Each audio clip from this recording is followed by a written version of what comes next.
On today's Locked On Senators, we've got another mock draft to get mad at. Our friends over The Athletic did a full 2 rounds, which means we've got 3 Senators selections to discuss. And we continue our 2024 NHL Draft Prospect Profiles, and we have 2 defensemen today that could not be any more different. We'll compare, contrast, and more on today's edition of the Locked On Senators podcast. It's your team every day. You're Locked On Senators, your daily podcast on the Ottawa Senators. Part of the Locked On Podcast Network. Your team every day.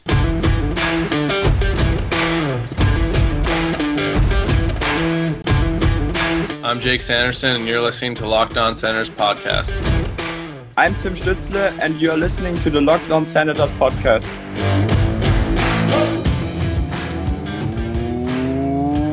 Welcome inside episode 1051 of the Locked On Senators podcast. I'm Ross Levitan on the outskirts of enemy territory in Winnipeg, Manitoba. Alongside Brandon Piller up in the Blue Mountains, today's episode is brought to you by Indeed. There's no I in team, but there is one in Indeed, and that's the hiring platform you need to build yours. So start hiring now with a $75 sponsored job credit to upgrade your job post at Indeed.com/lockedon. Terms and conditions apply. You need to hire. You need Indeed. You want more from us? You can go follow us on social media. We're at Sens Central on Twitter, LockedOn.Senators on Instagram. The show, you can find it everywhere.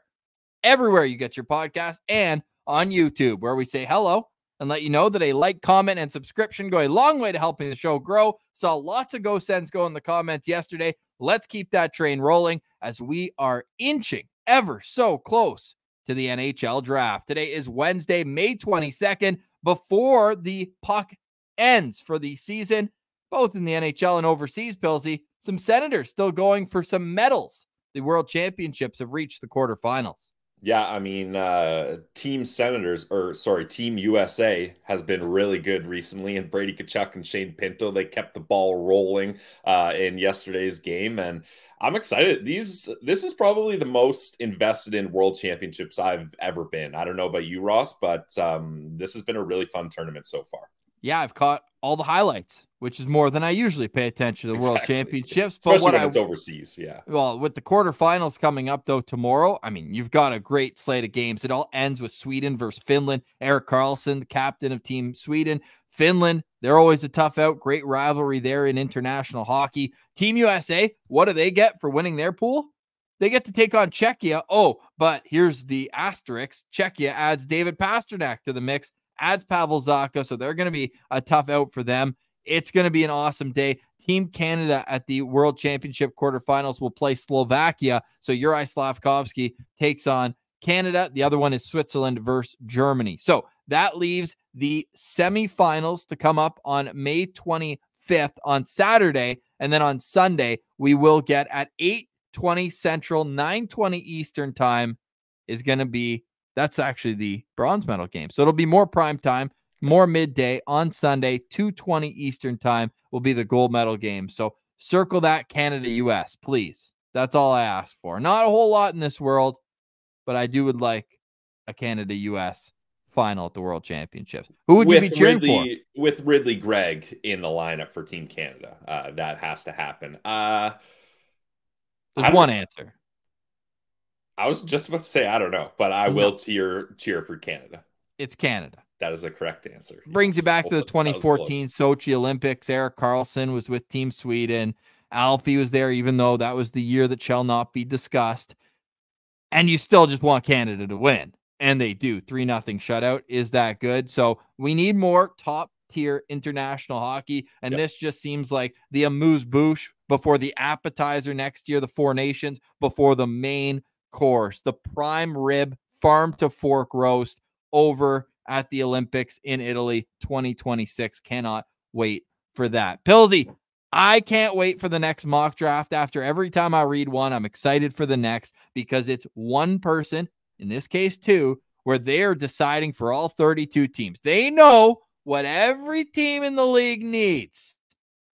Everybody, though, does seriously know the Sens need a right shot defenseman. Everybody. So why, oh, why are we reading the Athletics mock draft link in bio? You can go read the whole thing. It's behind a paywall. Very much worth it, even just for our friends Ian Mendez and Draft Season with Corey Pronman, Scott Wheeler, the two gentlemen who compiled this top 64. Pilsy, why am I reading the Senators drafting a left shot defenseman at 7th overall? Why am I reading that? I don't like it.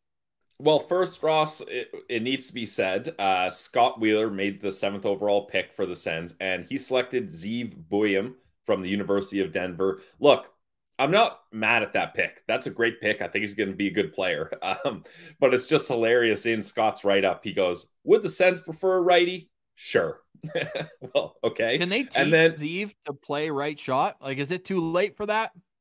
It might be too late, but we'll see. And then with the next pick to the Seattle Kraken, Pronman picks Zane Parekh, the coveted right shot defenseman that the Senators decide to pass on. Now, Ross, you and I were talking about this before. This might be a situation where Scott Wheeler is just like, look, I've done a billion mock drafts, and in every single one of them, I have the Sens taking Parekh. So maybe just switch it up a little, keep the readers engaged, get Locked On Senators a little pissed off so they can plug my article. Maybe that's what he's going for. But the Senators did not pick in this mock draft. They did not pick a single right-hand shot defenseman.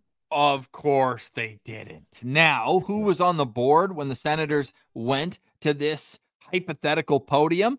Well, they had Buium, they had Zane Parekh, they also had Tej Aginla on the board, which is a popular pick among fans and scouts alike, as this guy just keeps elevating his game every time he's out there. The U18's the most recent example after a great playoff with Kelowna. You're getting him for more than just the Aginla name. You're getting him for a ton of talent. And then you've got guys falling too, like Berkeley Catton, who went 5th in our mock draft 1.0, and guys like Cole Yzerman, who just scores goals. I would actually love him in Minnesota, though. I will say Scott Wheeler, pick him at 13. That's a great landing spot if he's still on the board there. Carter Yakemchuk goes 11th in this mock draft. He's another guy, right shot, big body, scores goals, produces. He's a guy who could be in the mix for Ottawa if they want that right shot defenseman.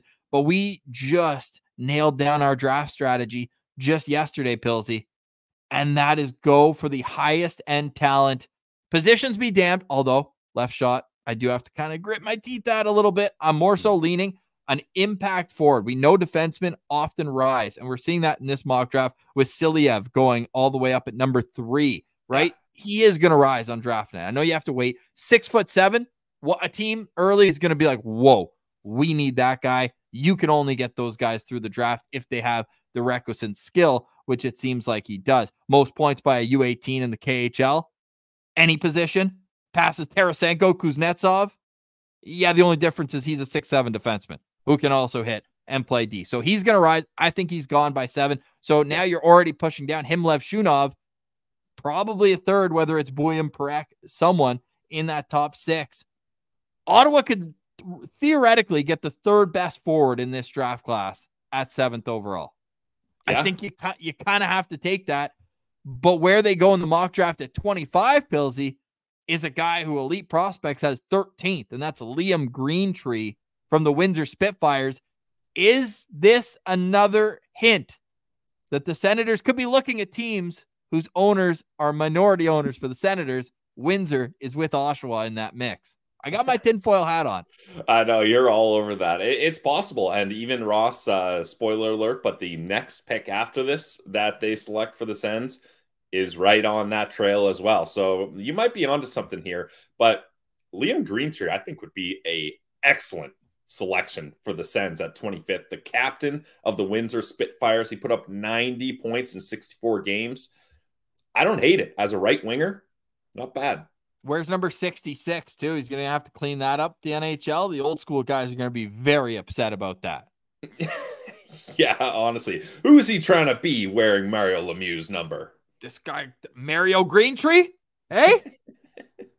No, he would be a great pick. There's no question. I think he's well gone by 25. I agree. Yeah, I think so, too. But if not, I'd be down. Now, Liam Greentree at 25, again, great pick. That one was made by Corey Pronman. Then it was it Corey? No, it was Wheeler, who takes Marek Vanacker from Yeah, you guessed it. The Brantford Bulldogs saying nobody knows Vanacker better than Steve Stais. And he just took him in the first round of the OHL draft. Yep. Now he'd take him in the second round of the NHL draft. I don't like the write-up, though, Scott. I got to say. He belongs in this range. It's not getting me too fired up about Merrick Vanacker, and especially when I'm seeing the names of guys right below him. There's some higher end talent, I think, like an Andrew Basha would get me excited in that range, or you could go with the kind of X factor, those Russians like Nikita Artemonov, who's a high skill player. He went the next pick here. So I'm upset too, because in both of these situations, maybe it's us being prepared for the worst here. There's a slew of right shot defensemen that go right before. Adam Kleber, I know our guy Joe Bell, super high on Kleber from Lincoln in the USHL. Ben Danford, who we just discussed yesterday. Henry Muse from the 67s, all in that range. So the chips are going to have to fall appropriately in Vegas for Ottawa to line up and get those right players at 25 and 39. But there is a depth of talent there that I think the Senators will be fine. So scrap the positional awareness. Best player available at 7th overall. Yeah, definitely for 7th overall. Now, Merrick, are we going with Vanacker? Vanacker, I think is. Vanacker. But we'll get to him in the next couple of weeks. We'll do our due diligence on him. Yeah, apologies there. He's a good player, Ross. I don't know, like, I wouldn't be that upset about it. With the Brantford Bulldogs, 36 goals, 46 assists in 68 games. So 82 points in 68 games. And then he had 7 points in 6 playoff games. So this is still a good player. No, definitely a good player. And you're right. He is in that range as well. Yeah. There's no question. Elite Prospects has him at 34, Bob McKenzie at 47. And we will get to our draft profile of Vanacker later on in the month, if not early June, because we are humming through these draft rankings, Pillsy. Another 3 today. And we will, at the end of today, be going on to our 56th ranked prospect out of 80. So really looking forward to continue this climb. Any other thoughts on that mock draft? I appreciate the 2 rounds. I think that's a nice touch. And with Ottawa having that extra pick in the end of the first round, officially 25th overall, I think it's going to continue to get more and more narrowed down of who we should be looking at in those ranges. Look, I know everybody, when it comes to drafting, you put the blinders on and you just say best player available. And I get that. Really, that like best drafting the best player at your selection. Good idea. Strategy. Great strategy. Good job. Good call. Good call. Take that best player. However, if the Ottawa Senators do not select a right-hand shot defenseman with one of their 3 first selections, 7th, 25th, and 39th, I don't know what I'm gonna do like that. It's gonna be tough. It's gonna be tough. We should send like 100 right shot sticks to the CTC just as an act of protest and be like, give these to somebody on the back end, and then address it to the blue line. And just a bunch of right shots. We did our part. I'm sorry, you have to pick one. If this was a draft, maybe like last year, Ross, then maybe you're okay. You don't end up with one, but there are so many good right-hand shot defensemen in the Senators' range. They have to take one. Are they going to be better than Hoyt Stanley, though? You have to ask the question. Whoa. Don't get it twisted. Hoyt Stanley was a great selection at his range. 101, 104, 4th round.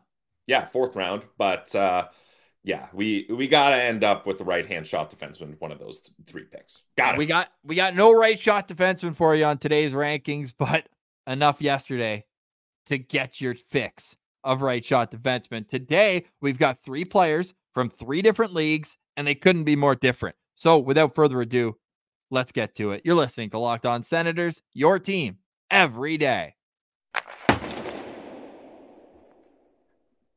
Today's episode is brought to you by our friends over at Indeed. Look, guys, there's no I in team, but there is one in Indeed. And that's the hiring platform you need to build yours. When you're hiring, you need Indeed.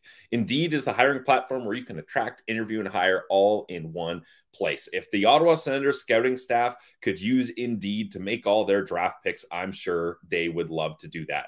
because instead of spending hours on multiple job sites searching for candidates with the right skills, Indeed's a powerful hiring platform that can help you do it all. Candidates you invite to apply are 3 times more likely to apply to your job than candidates who only see it in search. Sit back, relax, let Indeed do the hard work for you. It shows you candidates whose resumes on Indeed fit your job description immediately after you post. Even better, Indeed's the only job site where you only pay for applications that meet your must-have job requirements.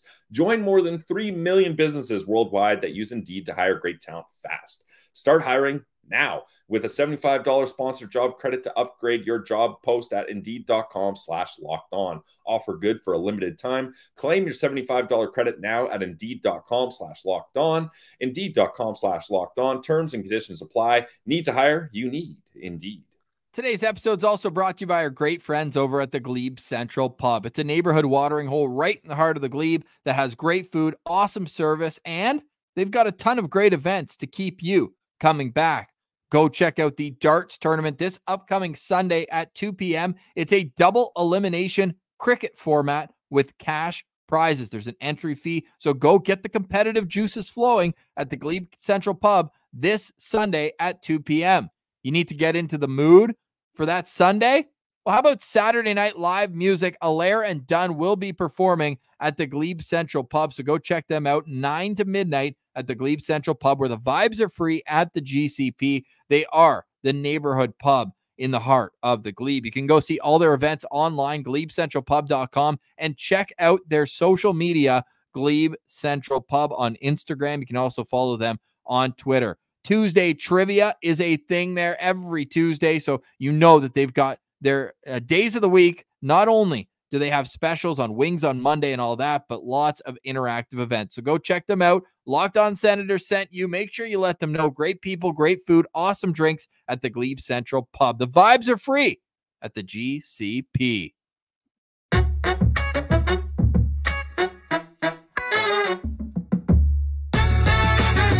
All right, Billsy.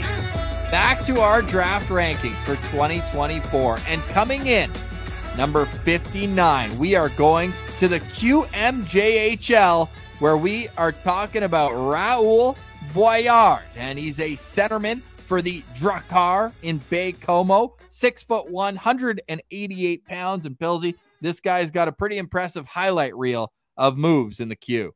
Yeah, Raoul Boilard. I got to work on my French pronunciation, so I hope I nailed that one. Boilard. He's an exciting player, Ross.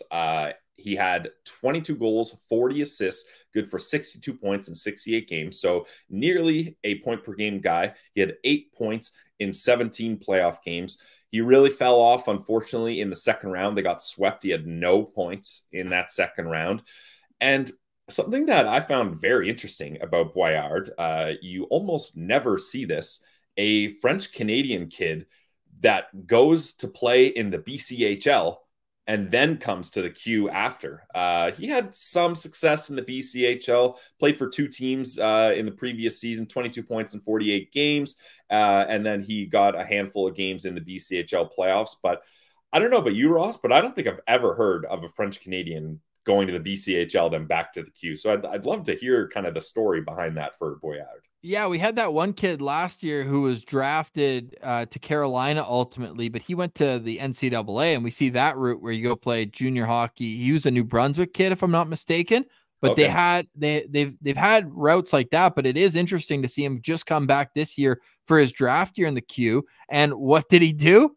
Not only did he kind of jump onto the scene, lead all rookies in scoring in the league, but he jumped onto the scene in terms of the national coverage when he went out and won player of the game at the Team Red versus Team White top prospects game, where he had 2 goals and an assist in a 3-1 win. So he was in on all goals, was able to show that there's a lot of offensive upside. And if you're drafting Raoul Boilard, you're looking at him to continue to round out the rest of his game because he's got sick hands. The hockey IQ is elite for him, just in terms of being able to hold on to pucks, and not only hold on, but you mentioned that in a lot of his highlights, he's bouncing off of guys. So that shows that he can use his teammates for quick plays.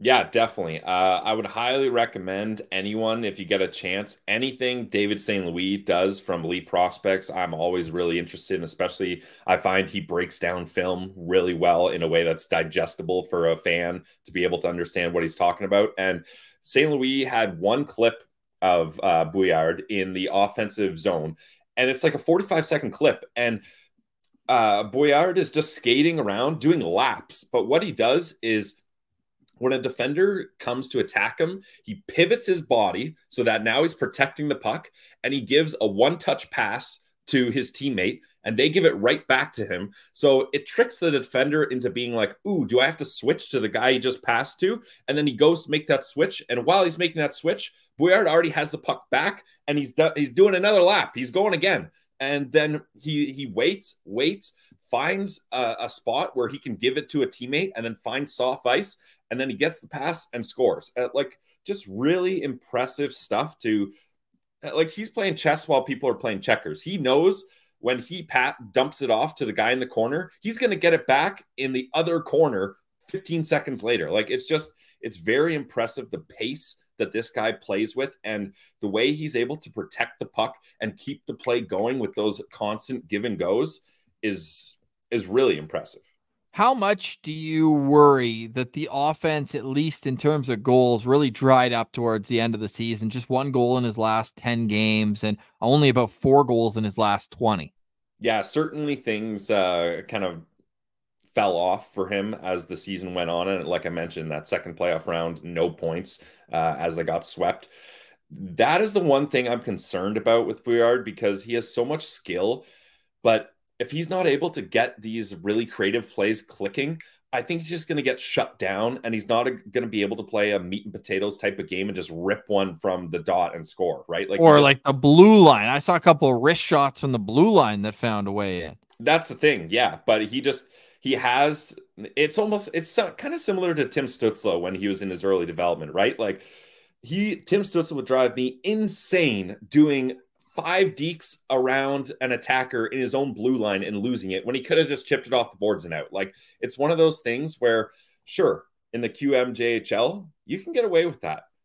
But go to the AHL, the NHL, defensemen are not going to fall for that trick when they've seen tape on you and they've had assistant coaches be like, hey, when Boilard has the puck in the O-zone, you got to watch for him to do this.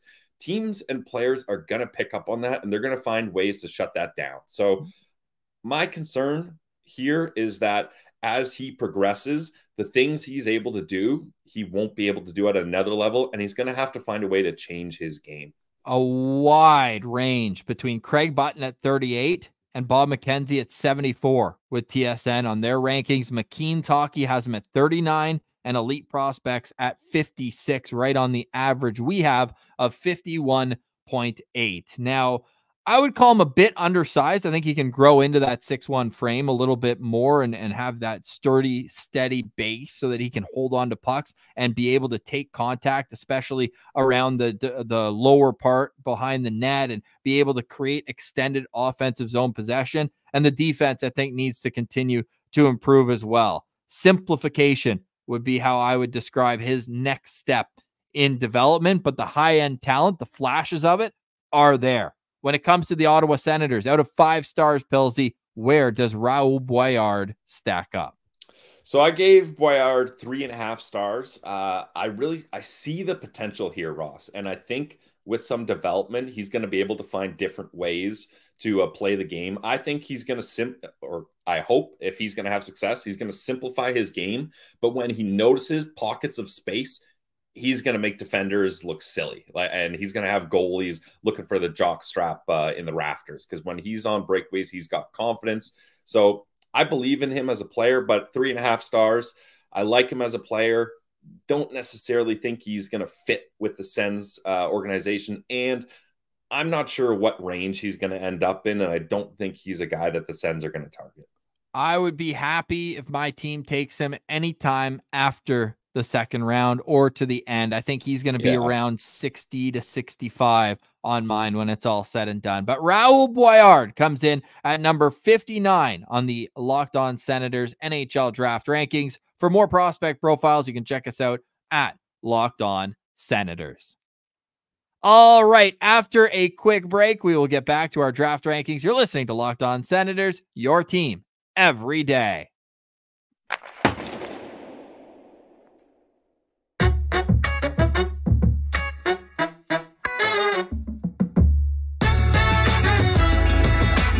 All right, Pilsy, right to our NHL draft rankings, and coming in at number 58, we are going to Czechia for the first time, where we will discuss left shot defenseman Tomas Galvas. And this guy played pro, he played World Juniors, he played U18s. He's been all over the map this season, and one thing you can say about him is this guy is smooth. Yes, he's a smooth skater, shifty out there, all those things, Ross, but I hate to be this guy, and I'm sure Tomas Galvas hates me being this guy because he's heard it. This is an undersized player. I mean, my goodness, Ross, I think we've done hundreds of prospect profiles at this point. Probably we should add them up one day. I'm sure it's in the 300 range. This is our 5th year doing them. Yeah. I think Galvas is the smallest player we have ever profiled at 5'10", 148 pounds. He's tiny out there. But now I'm sure he's heard that all his life, and he's like, yeah, whatever. I don't care. And he doesn't let it limit him, because if you're going to be that small and that successful out there, you have to find ways to do that. If you watch highlights of this guy, like I watched highlights of him in the Gretzky Holinka Cup, man, he's a little water bug out there. Yep. Lots of quick movement, impeccable edge work. Like he's able to pivot and spin and stop on a dime. He has defenders going for a big hit and just whoop, like just a little dipsy doodle going around guys. Like, you have to give Galvas a lot of credit here. He has not let his size impact him. In fact, he's found ways to make it an advantage for him. And you would think a guy that's 5'10", 150 pounds, he's going to be stuck in the U18s, maybe U20 leagues at best. Not the case with Galvas here, as he has 32 games in the Czechia Pro League, so up against men. And he was so dominant in the U20 leagues that he only had 16 games there, and they bumped him up. So pretty impressive stuff from a small statured guy.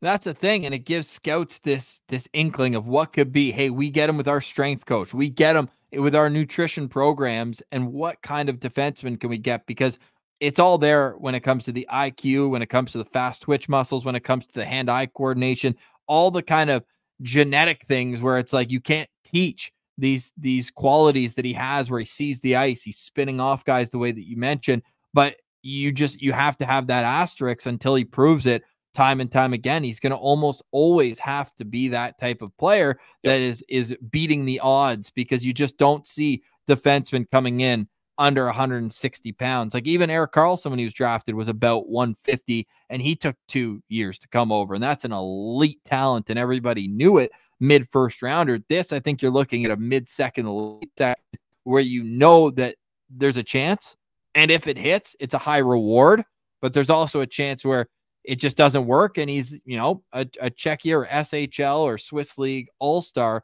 in the next 10 years. The rankings are all pretty close for him. Craig Button is the highest on him at 42. Then we have Bob McKenzie at 53. McKean's is at 61. Elite Prospects actually up at 48 as well. An honorable mention for Scott Wheeler. He's an earlier birthday, a February birthday, so he doesn't have that extra development per se.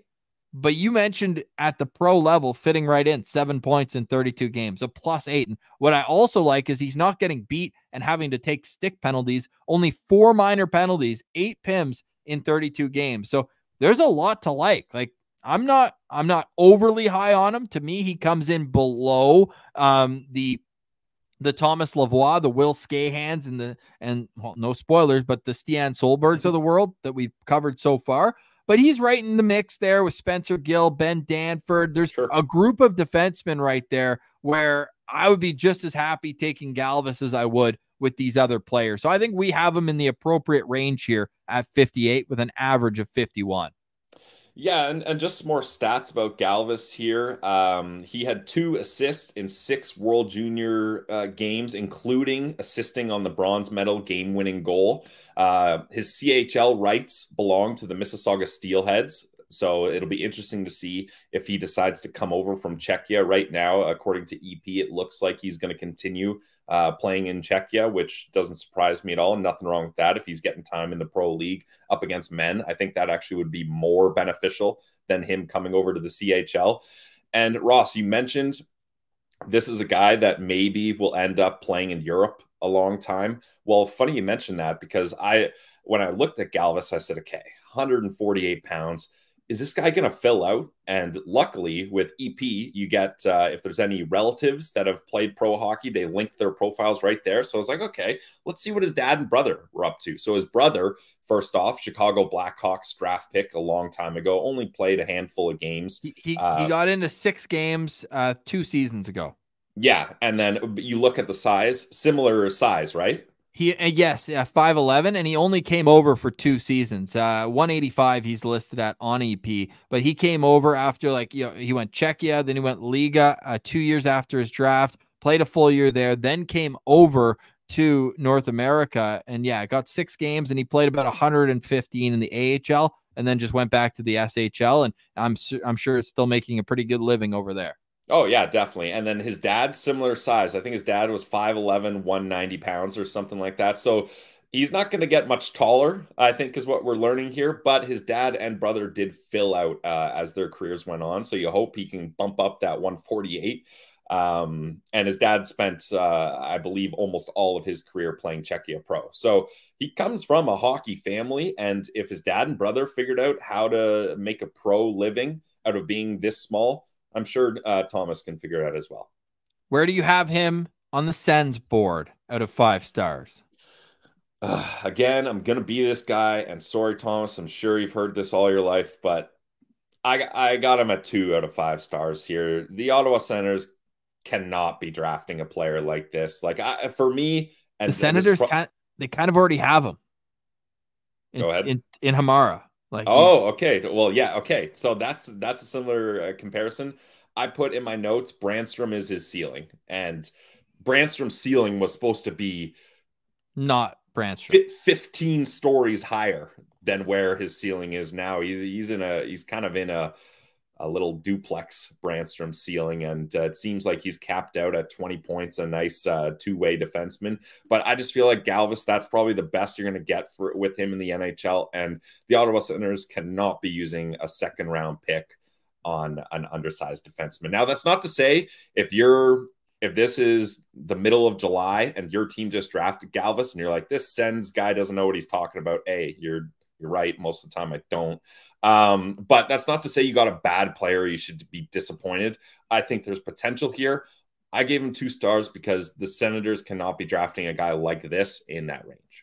End of the second, start of the third round for me. I think we've appropriately nailed him down around the mid to late 50s. 58th overall for me for our rankings, 51 on average for Tomas Galvas. He comes in 58 on our Locked On Senators NHL Draft rankings. Check us out on YouTube for more draft profiles.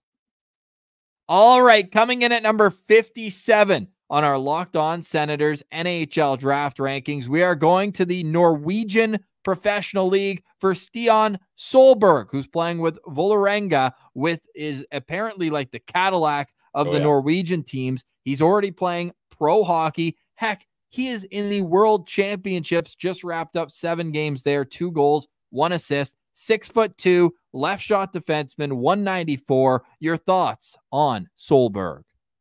Solberg, very interesting player. It's almost hilarious, Ross, that we're going from Galvas to Solberg, because you couldn't put 2 players together that are more different than these guys. Like Galvas, little guy, 150 pounds, shifty little water bug out there. Stian Solberg is the definition of a throwback defenseman. I've got him at 6'2", 201 pounds. He's a big, big boy, and he is not afraid to throw his weight around. Ross, some of my notes here, he's touted as the most violent player in the draft. He I can love that. reverse hit with the best of them. Dude, I saw that a bunch. He might get called for a few interferences in the National League with that one. But I love it watching a guy dump the puck in Solberg's corner and is like, all right, this guy's laid the body on me all year. I'm going to lay into him. And they're like charging at him. They're like, I'm going to destroy this guy. He does a shoulder check. Oh, buddy's coming. Boom! Reverse hit. And the guy goes flying. And Solberg hangs onto the puck. And finally, one of my notes was, has a hip check that Mark Mathot would be proud of. This guy knows how to play a physical game. I'm excited to see Solberg's next step in his development. I think next year is critical for him. He's planning on playing in the SHL, so that's going to be a huge step up from where he's been playing in Norway. And hopefully these World Championships give him that opportunity to prove to himself that he can elevate among higher competition, because that's the question for Stian Solberg, who comes in a very tight range. And this is our first prospect that we've profiled out of 24 where it is a 6 out of 7 of our rankings have them in theirs. Bob McKenzie at 45, Craig Button at 45, Chris Peters at 49, Scott Wheeler at 54, EP at 55, and McKean's at 58. So that is how tight the range is. It averages out at 51.0. I'm just going to say it goes 45th because Bob McKenzie and Craig Button, when they agree on it, it's like the verbal meme, those two ripped arms coming together right in the middle and holding hands. But at the Men's Worlds, 3 points. In his pro league in Norway, 42 games, 15 points. Had a huge Game 7 in a round of the playoffs where he had 2 goals. They win by 1. So there is an offensive pop to his game. It doesn't come out all the time, but 15 points, 42 games ain't bad. And violent is the right way to describe him. So I think a team's going to jump on him. Like, we've seen some mock drafts and some rankings where it's a little out of hand too far into the first round, but I could see him go end of the first round. I could see a team 25 or later fall in love with what the potential could be for Stian Solberg as like a Ryan McDonough type defenseman, I think. Yeah, I don't know if I'm buying that, Ross, but we have to mention this because the irony is ridiculous. You mentioned 6 out of 7 of our entities ranked him. The lone entity that omitted him from their rankings was Corey Pronman. And we just talked on today's episode of the mock draft The Athletic did. Corey Pronman has the San Jose Sharks selecting Solberg 14th overall in their mock draft. Like, great. You look at these rankings, and he's in the mid 40s, low 50s here. 14th overall, Corey Pronman selected him, and he didn't even rank him in his own rankings. So, like, that's a wild thing to me. I'd love to ask Corey about the thought process there, but that has to be mentioned. Now, look, I'm a big Norway guy. Beautiful country, great people. Big fjord guy? Oh, dude, fjords are incredible. I'm not even kidding. I've seen some fjords. You have to go to Norway if you can afford taking a vacation there. Very expensive for tourists, but it's absolutely gorgeous. The hockey is not where you would want your 14th overall selection playing most of his career, Ross. You and I did an exercise before the pod ranking the pro leagues around the world, and I think we landed on Norwegian Pro League as being the 9th ranked league. Well, he's getting out of there right now, and not that it's the worst place. I mean, you grew up there, all that. The CEO of the team says that upwards of 15 NHL teams are expected to watch this guy play at a a private or what do they have here? Like it's a translated article, by the way, but yeah, it's a showcase. And I'm just looking at all these write-ups of them, like defense. That's what we've been talking about. All these defensemen, they have so much room to grow defensively. For him, it's the opposite. And I think a team wants to teach offense to a player who's already responsible defensively than the other way around. Yeah, definitely. And that's fair. But just what I'm trying to get at here, I'm not trying to diss Norway. I'm just trying to be realistic here, is that everything you're seeing him do now, I know he has world championship experience, which you're going to clap back with, Ross, and that's fair. 7 games, those small sample size. Everything I think I'm going to bet you that he goes in the first round. I'm down. We're going to make some side bets as we head to Vegas. Yeah, maybe find it on FanDuel as well. We'll see. But Ross, unfortunately, what you're seeing him do on all these highlights is against low competition. And I know that article that you sent me over, what's the guy's title? CEO of the Norwegian League or something? Yeah, no idea. Yeah, but a guy that's heavily invested in Norwegian hockey mentions that, hey, this is a great league. This is a great team. We've been able to beat European teams in the past. And I'm sure that's all true. Again, this is not a Norway diss track here. But when all you have is Norwegian competition, it just gives me pause to be like, how is this guy going to translate going to the SHL? When he gets drafted, going to the AHL, how are those things going to happen? Interestingly enough, the Regina Pats do hold the CHL rights. I'm going to go ahead and say he's not going to go that route. This guy in that article, Ross, Stian, had a lot of pride playing in Norway, and I'm sure he wants to show his Swedish neighbors that he's got it going on and he can hang in their league as well. This guy's too much of a wild card for me to be excited about him. And I'm just not quite convinced his skills are going to translate enough to higher competition. I just think it's a very low risk, high ceiling type player that has a potential to pop offensively with a great shot. I think he just needs to improve his decision making when it comes to his offense. I think a probably realistic player would be, and I want to give credit to it. I just saw it in one of the articles I read this morning that mentioned Alexander Romanov, where sometimes he almost takes himself out of the play to make a big hit. But Stian Solberg is the type of player where the other team's got him circled on their depth chart because you have to be aware when he's on the ice, when you're crossing over the blue line. So dare I ask you then, Pilsy, where you have Stian Solberg for a potential Sens draft pick? So I've got him at 2.5 stars, Ross. I had him at 2 earlier. We talked about it. I decided bumping up to 2.5. Not that that's a big deal, but look, here's the thing. I love the style of hockey Solberg plays. I think that is a style that NHL teams covet. You heard it. He had 15 teams looking at him and interested in him. Corey Pronman has him going 14th overall. I'm not downplaying the skill set this guy has. Just as far as it goes for the Sens, you don't need another left shot defenseman. You don't need a guy that's going to take time to get here. In my opinion, it's going to take time. And like, I don't want the Sens drafting this type of player right now. If you're looking for a physical left shot defenseman, I think you can find a veteran that'll do that for you. And you can find a guy in free agency. I don't think you need to draft a guy like that right now. I would be comfortable at 39 or later. I'm mid to late second round. Even regardless of what they do with those 2 picks, like let's say they take one or 2 left-hand shot guys, then you still take them? No. Okay. You can only take 1 lefty in the first 3 picks if you're Ottawa, but I do like him in that range. And I do actually believe that he's going to be a last 2 picks in the first round type guy.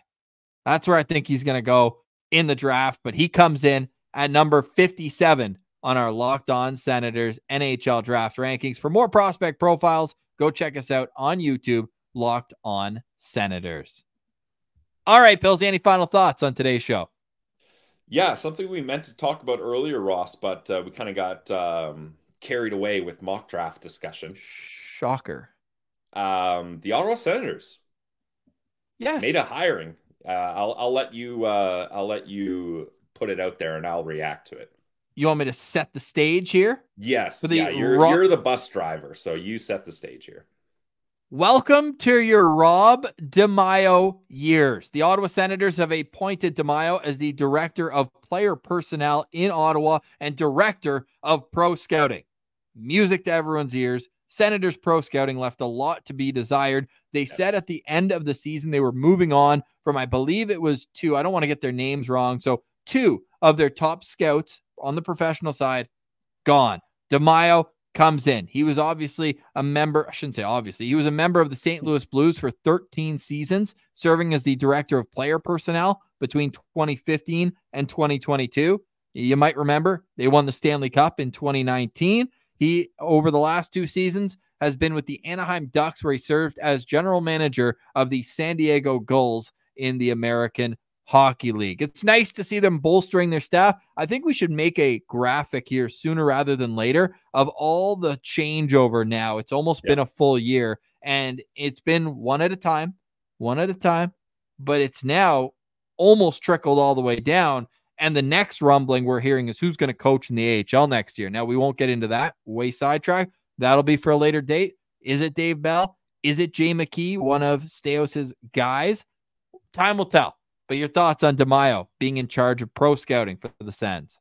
So I have a bunch of thoughts here. First, it's really nice, Ross, to have an insider. I was going to use quotation marks. That's not really fair. Darren Dreger is an insider. He was saying that this came out of left field for him. He had no idea the Sens were looking at him. He hadn't heard anything. So it's nice that the Senators are starting to be able to keep things under wraps a little more. So I'll say that right away. Second is I had no idea DiMaio was such a long-time player. He played 18 years in the NHL, 894 total games. Like this guy's been around. Finally, not so positive. You mentioned he was the general manager of the San Diego Gulls the last 2 seasons. The San Diego Gulls have been arguably the worst AHL team in those 2 seasons. Yeah, I think a lot of that you can go with budget and Anaheim. How much money are they spending on their AHL team? I don't look a whole lot into that. The Pacific one's so weird too. They basically only play themselves. It's like 8 teams that just play each other. All I'm saying, Ross, is he was the general manager of a team that was one of the worst in the league. That really, when you look at rebuilding NHL teams, their AHL teams should be good. That just gave me a pause. Now I know he's not in the management position, so it's kind of comparing apples to oranges. But that was just one thing I looked at. I saw he was the manager of the Gulls, and I was like, oh, how have they been doing since he was there? You got to scroll down pretty low in the league standings to find where they were. So that's not great, but it sounds like he's mostly going to be doing scouting, and he's done that kind of work for a long time with the Blues, like you mentioned, and a long NHL career. So I got a lot of trust him in for that.